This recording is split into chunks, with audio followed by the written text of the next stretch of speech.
On to Britain now, which is fast losing confidence in Boris Johnson. The British Prime Minister is facing fresh calls for resignation. Reports say at least 17 of Johnson's own party men have sent out letters of no confidence. Among them is former Minister Tobias Ellwood, also Tory lawmakers Anthony Magnol and Sir Gary Streeter. Who have these MPs addressed their letters to? The chairman of the Tory backbench 1922 committee. 54 such letters trigger a vote of no confidence in the party leadership, that is Boris Johnson. We are being told 17 letters have been sent out so far, which means 37 more communications, and there could be a vote for leadership change in the party. If the total becomes 180, Johnson's exit becomes non-negotiable. Those of you following this show are aware that Boris Johnson is trapped in the Partygate scandal. In other words, trouble of his own making. The British Prime Minister partied during the lockdown. He broke the lockdown rules, and when he tried lying about it all, he was caught.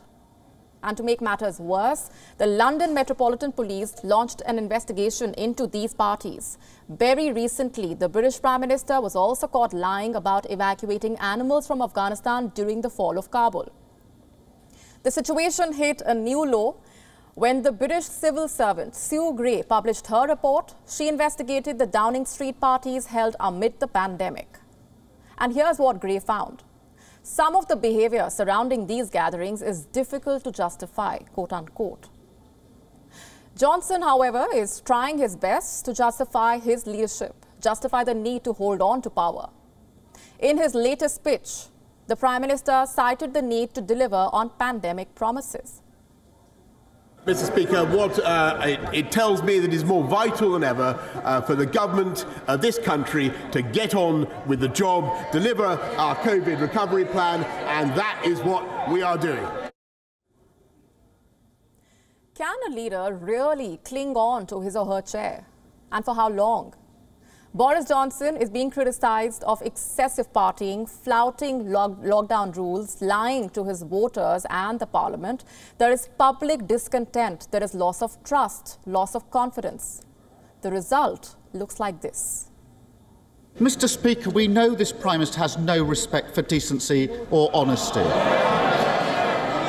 I can take it. I can take it when it's aimed at me. But I won't accept it when he gaslights the British public. The Prime Minister is now a dangerous distraction at home and a running joke on the international stage. There is an open call for Boris Johnson's resignation. Tory MP Andrew Bridgen has said Johnson has lost the moral authority to lead the country. Another party member, Roger Gale, says it is time to, quote-unquote, find another leader. The question, however, is, will the current leader even agree to step down? Or does Boris Johnson believe that he can win over his party and his voters with populist policies? He has already proposed some and may not shy away from throwing in some more. WION now available in your country. Download the app now. Get all the news on the move.